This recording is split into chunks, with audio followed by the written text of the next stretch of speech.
on Dr. Phill. When I do my chores, they are never up to her standards. My lists are very detailed. Sink, scrubbing, faucet, Is she the ultimate controlling wife? He once used the toilet brush to clean the shower. The poop brush. It's a nagging question. He painted the nightstand in the front yard, and there was grass stuck like a grass skirt. And Dr. Phill wants the answer. I wanted to see the nightstand, so I flew it here. Where is the grass? Plus, Jessica says her husband has no idea how much money she spends on trying to make her daughter a star. You got ripped off for $3 grand, right? Yes. is she going too far You're now getting ready to spend $6,000. to make her child a star? I'm afraid we're gonna get scammed again. Do you think you want this more than your daughter? She loves the pageant. She loves being on stage. Does it ever creep you out for her to be dressed up way older than her age? It scared the hell out of me. Let's do it. Why don't we stop all the drama, stop all the fighting, and let's go get you better. Here we go. Have a good show, everybody. If I can help get this family back on track, are you willing to do that? Ready, green. Take. This is going to be a changing day in your life. Go, Dr. Phill.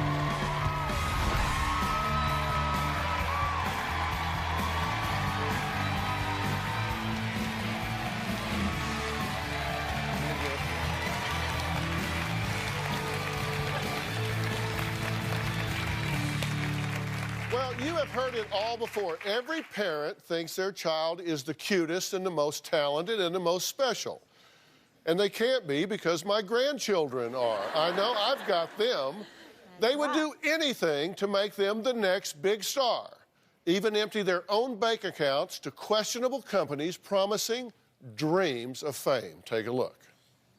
I've always had an interest in being on TV. Children and teens promised modeling careers, but a modeling agency just took their photos and then left them with a hefty bill. These companies would, case malls and theme parks, shower false flattery on the children. I was really excited. I was speechless. I couldn't even talk. 16-year-old Kevin Fernandez says he thought this modeling agency would get him work, but instead charged his mom $1,000 for a photo shoot and asked for hundreds more to promote him. The person said, "Oh, I'm sorry, we cannot return your money because once an appointment is scheduled, the money is not refundable." I guess I was just deceived. Now, Jessica says that she's convinced her 7-year-old daughter was put on this earth, quote, to shine and entertain. Now, her husband says she will stop at nothing to make that happen. But is she setting herself up to be scammed and ripped off? My wife, Jessica, is determined to make my daughter, Kylie, a star at any cost. How are we my hair? I'm sorry? Money's no object to me. Kylie's spunky and has talent, and I think with classes she could be a really big star. I'm Kylie, and I'm 7 years old. Jessica has hired a pageant instructor to teach her just simple pageant walks, from moving your hands, blowing kisses. The parts I don't like about pageants is that I have to practice almost every single day. Kylie does a lot of dancing classes and acting classes. All of those run between $50 to $100 an hour. Every time we enter a pageant, it's about $3,000 to $5,000. This one was about $400. My wife has spent an average of $10,000 to $20,000. When Kylie was 2 and Caleb was around 5 or 6 years old, I signed them both up for an acting school. I paid a total of $3,000. They were supposed to provide us with a lifetime of acting classes, modeling classes, and photo shoots. The acting company made us a lot of promises and gave us a lot of success stories. Caleb and Kylie went to about 6 acting classes, and one day we went back and they were completely shut down. The whole place was just empty. There was no desk. It was just a complete vacant warehouse. I didn't know it was a scam when I signed up for it, so it wasn't my fault. Well, that's not all. Steve and Jessica are already drowning in debt. Our family is about $100,000 in debt. We have gone through bankruptcy twice. We have lost our house, our cars. We owe IRS $25,000. We do not have any savings or emergency funds. We do currently owe $20,000 on another vehicle. Sometimes I'll skip a car payment, be late on a utility bill just to cover various activities. I think Jessica has 3 credit cards that she has maxed out. It's not that I'm deceptive and sneaky, I just don't tell them. You said 3 things that really jumped out at me. Yes. You said, I know the industry. I know that it takes a lot of work to be in the industry, but I need to learn more about it. I found that a glaring statement. You said, I know the industry, and I looked at your things you're doing, decisions you're making, that suggest to me that you don't know anything about the industry. No, and that's why I'm here, because I want to learn more about it. Well, good, because I want to help you. I'm not just here to be critical. And then the second thing you said is, I know my child was put on this world to shine and entertain. How do you know that? Because she's just the light in every room. You understand that you're her mother. Yes. And therefore, I'm going you're to think subjective. That. I know. And I could be totally biased because she's my daughter. I believe she's believing too much in what the agents are selling her and telling her. And, you know, and I think it's gotten to her a little bit. Yeah, because they're telling you this, right? They're telling you, wow. No, I mean, of course they are. I see other kids her age, and she's always, to me, and I know I'm her mother, but she's always outshining the other kids. That's what I see. Yeah, you also said money is no object. I'm only here for so long in my kids' lives. I don't want to be like, no, you can't do this, this, and this because we don't have a steady income or steady job. You got ripped off for $3 grand, right? Yes. And you're now getting ready to spend $6,000 for another camp convention. It's a convention, like a talent convention. And you spend $6,000, and you go to this. You've already put down $500. Yes, but I am trying to learn. I'm afraid we're going to get scammed again. I noticed that it says, I looked at some of their literature and websites and stuff like that, and it says, this organization says they have a 100% success rate. And I read that too. And that, what? 100% success rate. 100% success rate. It seems too good to be true, and that's why I'm here. I don't want to make wrong decisions. But what did you think when it said they have a 100% success rate? I didn't believe him. I didn't believe that. But you said $500. Well, no, this is through her agent, and so I went through her agent. I did homework on it, you know. But they said they have a 100% success rate. Yeah, I didn't believe that. How many kids go to this thing? Well, her agent only picks 5 kids to go each year. There's hundreds of kids from various agents that go every year. Okay, so maybe 1,000 kids go to this? Yeah. Okay, and they're saying they have a 100% success rate, so 1,000 kids go, and they're going to place 1,000 kids at like Disney and Nickelodeon and this magazine and that magazine and this modeling agency, that they're going to place 1,000 out of 1,000 kids? Her agent placed the 5 kids that went last year. All of them placed and got signed with. But I don't think it's the 1,000 kids. I don't think all of them get placed. And I did see negative reviews on it. That's why I was skeptical and confused on what I should do, because I don't want her to miss out on an opportunity, but I don't want to get scammed again. Yeah. So what you're thinking is maybe you can just buy a career. If she's got the talent, you get her in the right place in the right time. You don't want to fail to spend the money if it will get her in the right place. Yes, I believe, you know, it's going to take some money for her to get where she needs to be. I don't believe kids just walk down the street and someone says, oh my God, they're so cute, can I put them on a TV show right now? I don't think it works like that. Well, that's the thing. We don't have money like that to hey, let's throw $6,000 on this camp and see what happens. And nothing has happened yet, so maybe I am in it too far, but I don't want to give up on something she wants to do. But are you so desperate to do this that when somebody says 100% success rate and you read negative reviews and you don't recognize any of the names that are coming out of this? No, I did recognize names. I did a lot of research on this convention. You know, a lot of people that we did homework together. Yeah. What's your dream job for her? What would be the dream? I mean, just she wants to be Disney. On she wants to be on TV. She wants to be on Disney. She has her own little Kylie show. All right, Jessica says her husband Steve has no idea how much money she spends on trying to make her daughter a star. I think he thinks he does, but I don't think he does. About to find out. Find out how much that's affecting their marriage when we come back.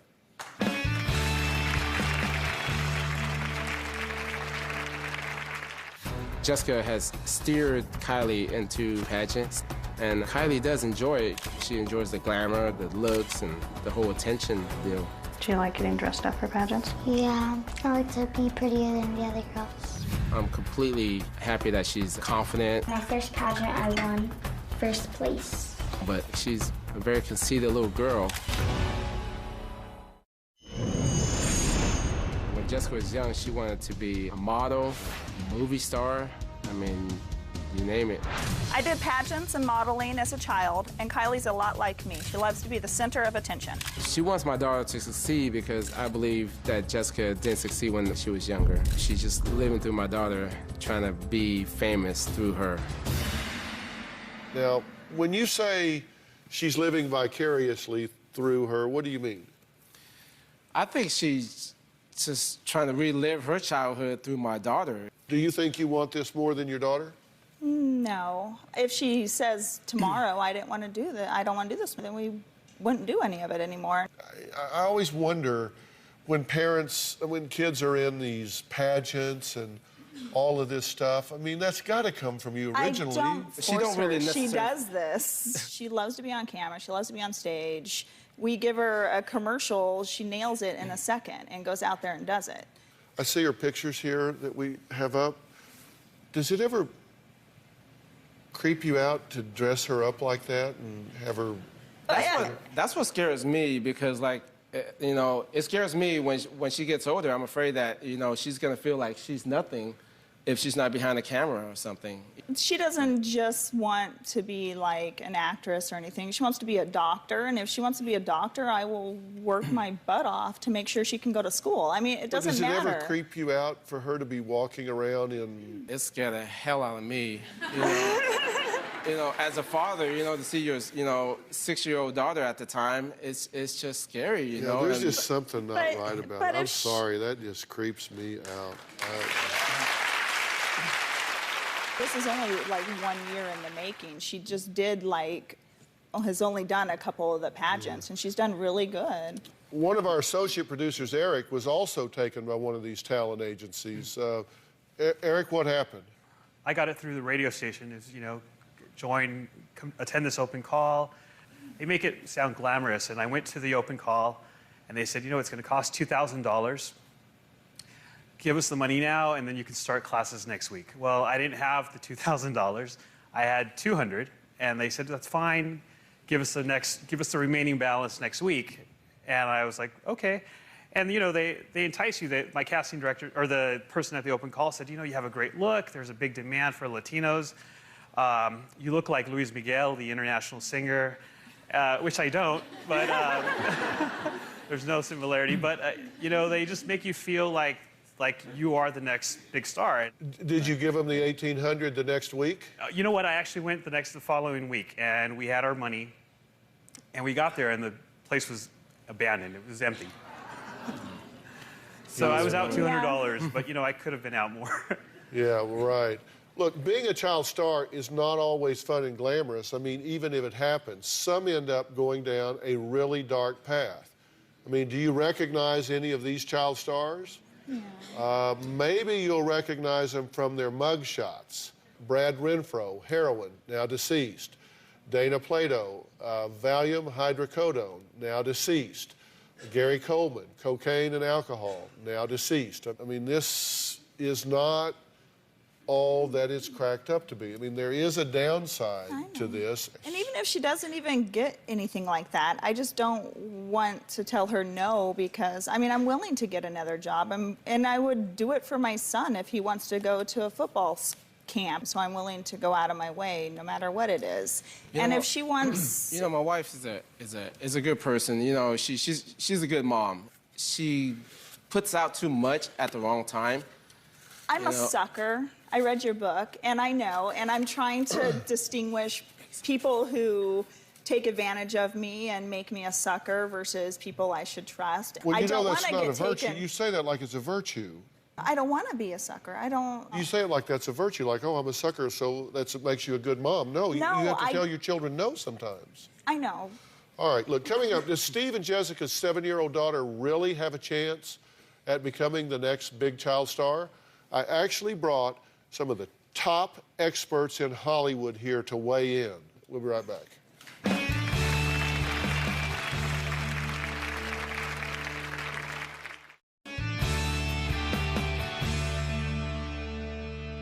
Steve and Jessica have lost thousands of dollars after falling victim to a scam. Now, one of the things I think I wanted to do is get you some feedback from some experts. And so one of the people that is here is the president of Zuri Model and Talent Agency, Lindsay Stewart. And she's joining us today. And please welcome Lindsay. She's here.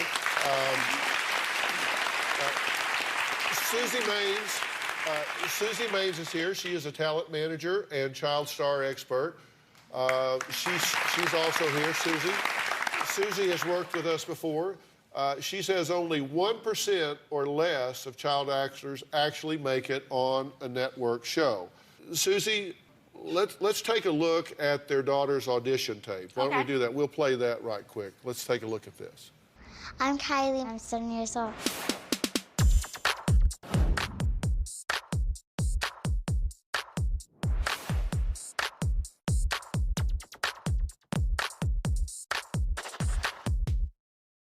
Talk to us about the tape and just honest feedback.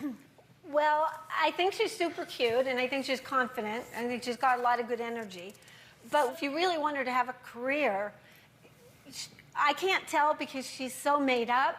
And like Dr. Phill said, that's completely the opposite of what we're looking for commercials, for TV, and probably even for print work. We do just want the real kid. So she looks like she's got a lot of confidence, but I'd like to see the real kid come out and be able to have her do the commercial rather than the hair and the You said there were a lot of improper gestures, posture, and too sexy.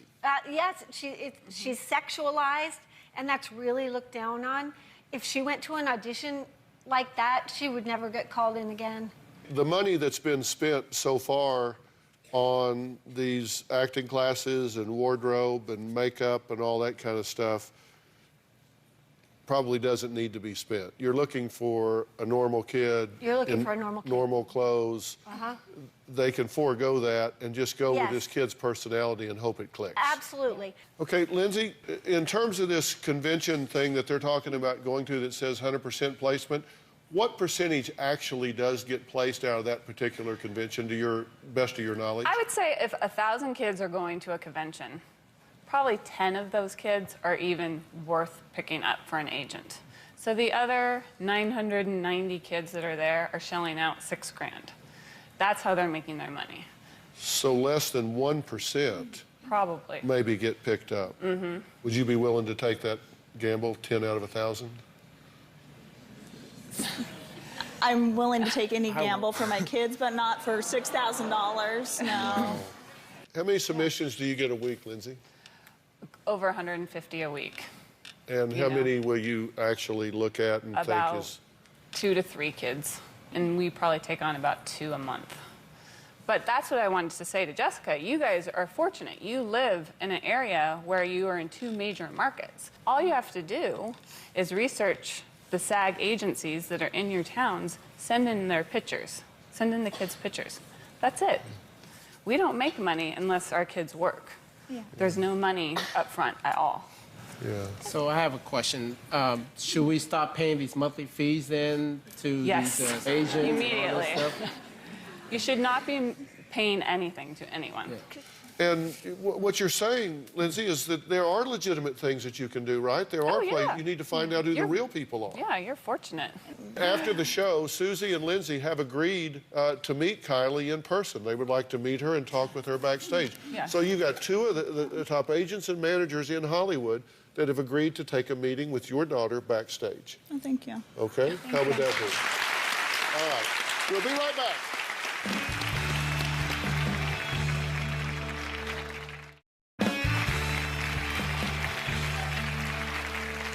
Look, everything in our lives is a negotiation, from trying to get that bigger payday at work to battling with your children over their curfew or who gets the car or who does the chores around the house.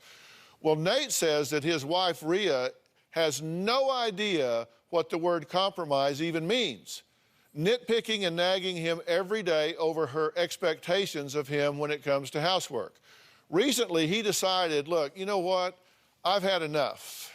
Because 2 weeks ago, he packed his bags and he moved out. My husband Nate and I cannot agree on housework. When I do my chores, they are never up to her standards. I'm so tired of hearing that my standards are too high. When my husband doesn't help with household chores, that makes me feel like he doesn't love me.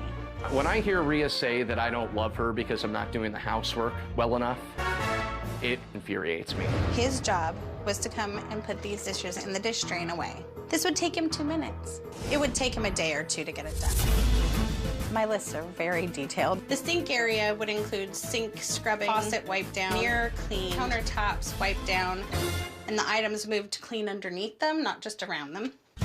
I do feel at times that I am treated like an employee. One time, my husband was scrubbing out the toilet bowl and then took the toilet bowl brush and started to scrub the shower stall. I screamed and was like, "What are you doing? The poop brush." I would say that my husband would get a D. He's not a complete failure at it. I feel that I am reprimanded like a child. It makes me feel completely emasculated. I asked Nate to paint the nightstand. He painted the nightstand on the front yard. There was grass stuck like a grass skirt. I've never done anything like that before. I'm not a handyman. Every time I look at the nightstand, it's painful. To hold me accountable for that 4 years later seems a little ridiculous. A few weeks ago, we had a real nasty fight. She pushed my buttons to the point where I did move out. Nate told me he wanted a divorce over email. I was crushed. My husband and I need help negotiating what's important. I feel that if we can learn how to effectively compromise, that this very well could save the marriage. Okay, so, all right. There's not much negotiation going on here, just to be honest, right? Well, there are attempts. There are several attempts. Failed attempts. Failed Yes. attempts, yes. Failed attempts. We've tried, though. That's the thing. That's why we're here. I'm not successful at it. I don't have the skill level that you would like when it comes to these sorts of Okay, things. and then you got a job of painting a nightstand. Yeah. Only problem is I've never done anything like that. It didn't work out. No. Because? Well, he painted them in the front yard, and when the paint dried, the grass stuck to the bottom of the nightstand. Well, I wanted to see the nightstand that has been such a source of heartbreak shipped it. for Rhea, so I flew it here, just so I could see it for myself. So... You have to know, though, I picked most of the grass off over the last 4 years. I have the nightstand here. So, oh, I see. Like the paint doesn't go all the way to the bottom. Is that where you picked the grass off? The grass was attached to it. Right down there. Yeah. It's kind of curled up a little bit. Yeah. Yep, that's from the grass. Okay. Yeah. Well, hell, I'd leave over that. Yes. It's a piece of furniture. I shouldn't be angry at a piece of furniture because it makes me unhappy. I don't want to do that. And I think that's the whole point of this. I don't want to be unhappy about a piece of furniture. It's just the thing. That's me making progress, right? I'm learning as I go. Good, I hope so. Well, I wanted to help Rhea and Nate begin their negotiations because the truth is, if I can't help this situation, I'm going to turn in my microphone. I'm going to turn in my microphone and go get me a real job. You'll see what I had up my sleeve when we come back.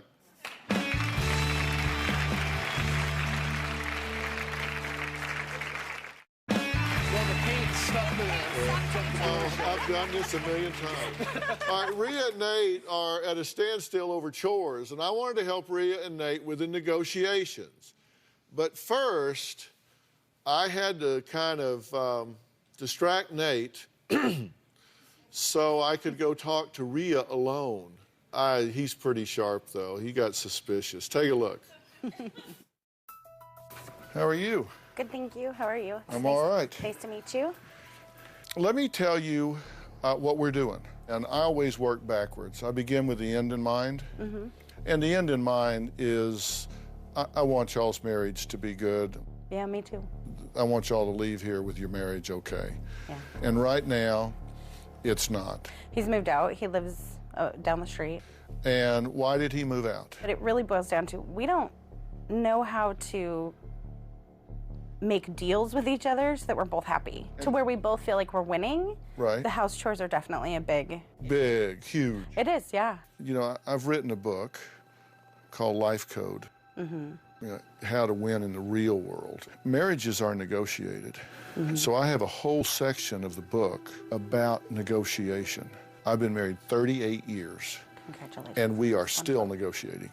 I loved your quote that cleaning the house is like writing you a love note. Mm-hmm. And that means not cleaning the house sends a message too. Yes. But now, what if you were just speaking different languages? We have said that a lot, that we feel like I'm saying one thing, he's saying the other.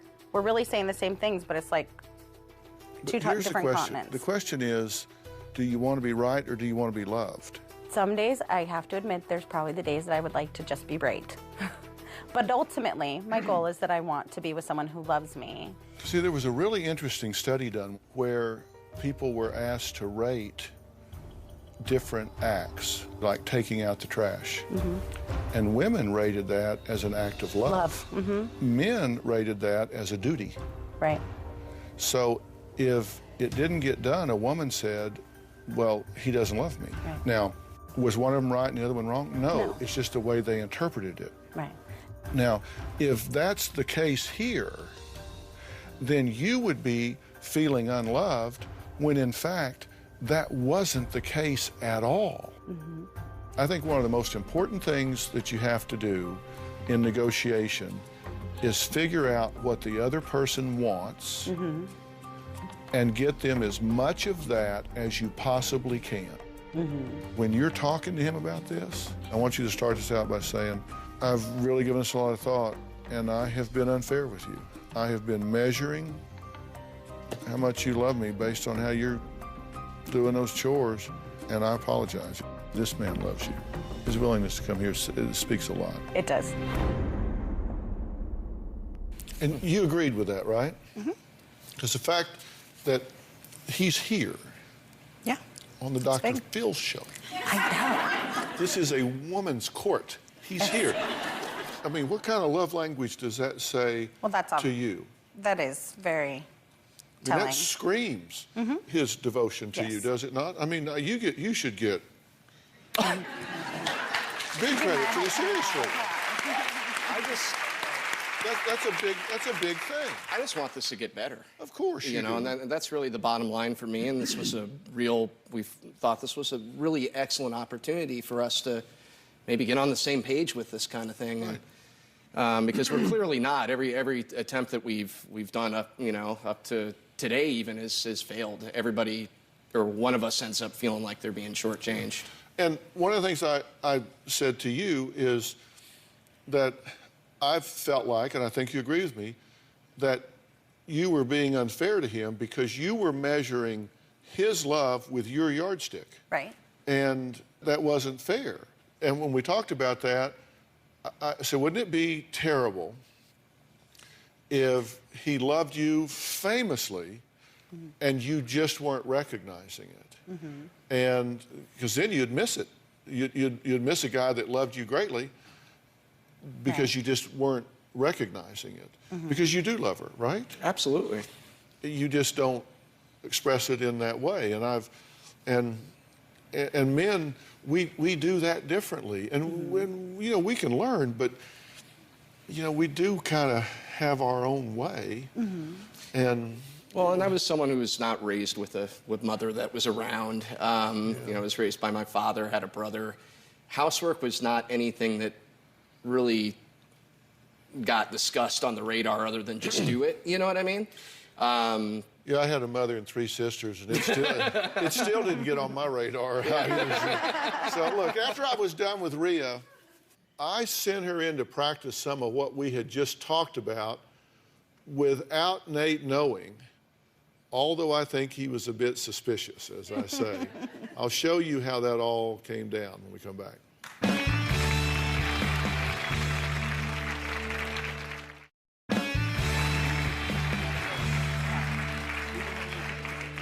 We've been talking about the key steps to being a successful negotiator. Nate is being accused of the unthinkable. He leaves the dishes in the sink. This man left grass on a dresser he painted. You heard it right. He left grass on a dresser he painted. Worst of all, he once used the toilet brush to clean the shower. Yeah, that's kind of gross. I did think that was. I told her yesterday. That's my bad. I did tell her yesterday. I'm kind of with her there. I thought that was kind of gross. Yeah. Before the show, I asked them to talk about their issues to see if they could negotiate a truce on their own, because we talked about negotiation, which is an entire chapter of life code, rules for winning in the real world. What Nate didn't know was that I was actually with them the entire time they were having that conversation. Surprise. Oh, wow. Take a look. So what'd they tell you? We were supposed to have a frank conversation about the chore stuff. That way Dr. Phill can Analyze how we work together. Exactly. So, Rhea, you're going to start by saying, I think I've been unfair about this whole thing. I guess it's kind of unfair to try and judge that you love me based on scrubbing the toilet or the dishes. That's nice to hear. Yeah. You know, that's definitely been something that we've struggled with. Yeah, and I get that. I mean, I know that we come at it from different perspectives, you know. We just, the language is different. Somebody needs to break the stalemate here, and I'm telling you, I've been unfair, and I'm sorry. You know, I'm sorry. It's not fair to say you didn't put the dishes away, so that means that you don't love me. So ultimately, I want you to love me, but I need to learn how to speak your language, right? Teach me how to speak Nate. As far as like how I express to you. You need to teach me Nate language. Men, we're gonna express ourselves 3 different ways. We protect, we provide, we profess. It's what we do. Nowhere in there is housework into that equation. Can you be specific, though, of what specific? I profess my love for you. Okay. I provide for you and the family the best that I can, and I provide for your protection. You tell me you love me, yes. I'm just looking, is there something more specific than that? Example, I know that you're showing you love me by changing the baby's diaper. That's a very tangible thing to me. Like, I know you change her diaper so that, because it makes my life easier, right? Right. So I'm looking for something more tangible than I profess. Well, profess to me is like saying clean the bathroom. I don't know if I can give that to you. That's not the way my brain operates. It's hard for me to get past the nagging because there's a lot of it, which makes me feel about this big. That ends today. I am going to stop nagging you. Well, we'll end that today. I'm going to stop nagging. If I chose a couple of things to ask you to do in a specific way and I let the rest of it go, could we do that? So if I picked a couple of things that would make my life so much easier and then I let the other stuff go, would that work? It could. I want to do that. I want to get along. Ultimately, I want to get along. I want us to live together. I want to be having, our good family times. And that's the ultimate goal. Let's remember, we got married because we loved each other. We got married because we loved each other. Exactly. Let's remember that and focus on that. I just want to focus on that. That's a great list. You're looking at her like, who is this woman? Yeah, a little bit. Little bit, yeah. It was definitely different than our normal correspondence. Bug in the ear. Yeah, but how did it sound to you to hear that from her? Like music to my ears. Yeah. I mean, she wants me to do, But how did it feel to say those things? Because I gave you a few words, honestly? But you really embellished. And yes, you seem to be saying it from your heart. Yeah. I want to make compromises. I want to make things work. Any other problems that we have, this would be something that could be a deal breaker because it is something we have been fighting about since the beginning. Since day one. Since day one, it's been like, wait a second, you did that? No, I do it this way. I mean, there's just, it could be something that could continue to be disastrous. So we are here to get help so that we can learn how to take this piece out, and hopefully that the skills that we learn will help us in the other areas we have in life. You know, this is what I said, and you have Life Code. You said you have the book. My mom bought it for me for my birthday. Yeah, there you go. Thank you, Mom. Thank you, Mom. You know, there is a chapter about negotiation, and I talk in there about you need to start out by figuring out what's the other person's currency. I mean, if you really want to be an effective negotiator, you need to figure out what is it that is really important to her. And I can promise you it isn't housework. When you don't do things to her satisfaction, what she says to herself is, he's not caring about me. So her currency is she needs to know you care about her. And that's one way that you can show her that, but she is willing to learn other ways, Nate speak, that you let her know that you care about her. You need to figure out what his currencies are, because I'll promise you, once you know what each other's currency is, it won't be the same thing, so you're not competing for the same thing. Negotiation is not adversarial. You know, I don't hold myself out to be a paragon of husband. You know, I'm not like the best husband in the world. I don't pretend to be. But I've got a few rules I follow that are real simple. And one is, I ask myself every day, what can I do today to make my marriage better? Just ask yourself every day, what can I do today? And it may be send flowers, it may be a call in the middle of the afternoon, it may be you leave a note. And if you have that attitude where you look for something to do to make it better, you got two people being constructive. And the formula for success in a relationship is based on a solid underlying friendship and meeting the needs of the other person. And you guys need to get back to being friends. If all you ever deal with are problems, you got a problem relationship. Yeah. Come on, Robin and I have a rule, and she'll tell you, it's the first 4 minutes, right? Right. If we haven't seen each other throughout the day, the first 4 minutes we're together, we don't talk about problems. Because there's an old study that says what you do in the first 4 minutes dictates how the rest of the time you're together is going to go. So if in the first 4 minutes you come in and say, well, the water heater's broken and the cat ate the dog and, you know, all of that, then you go, I'm so glad I came home. Boom!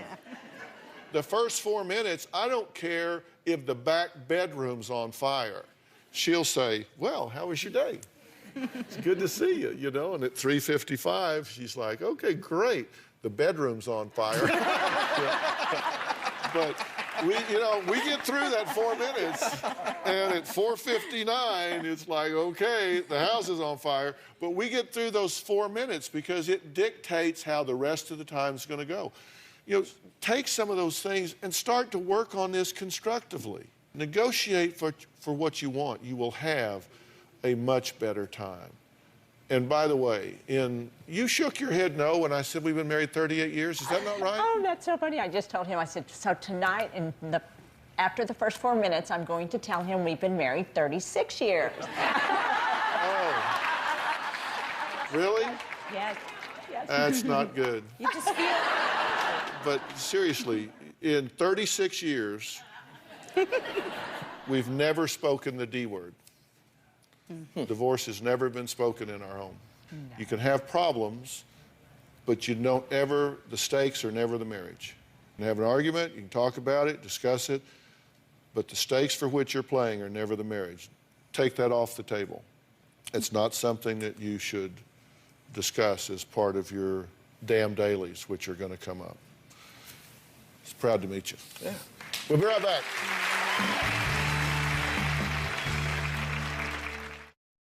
Now, we talked about some of the negotiating tips from my new book, Life Code Today, which I'm very proud to say is being published by my son Jay's publishing company, Bird Street Books, and it is available in bookstores now. Everybody in the studio audience is going home with a copy. All right? I want to thank all of my guests today. Thanks for being here. So long. Thanks, guys. So long. See y'all. Bye-bye. Thanks, guys.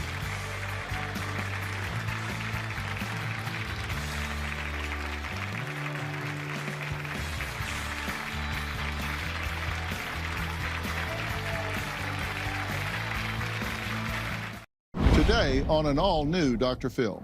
Imagine sending off your DNA and getting shocking results that your best friend is actually your sister. And I was like, this is a prank. There's no way. There's 300 million people in America, and you two wind up working at the same place. My mom jokingly in passing had said, well, maybe you're the karate guy's kid. And his profile picture was like, that's my face. Shocking results that turn your life upside down. Let's do it. Have a good show, everybody. Here we go. This is a safe place to talk about hard things. Stand by. We'll count you down. Today is going to be a changing day in your life. 5, 4. Get ready to take care of you.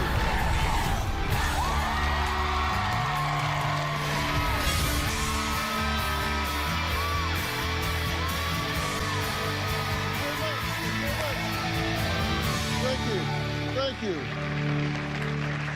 Okay, I want you to imagine spitting into a tube, sending off your DNA, and getting shocking results that turn your life upside down.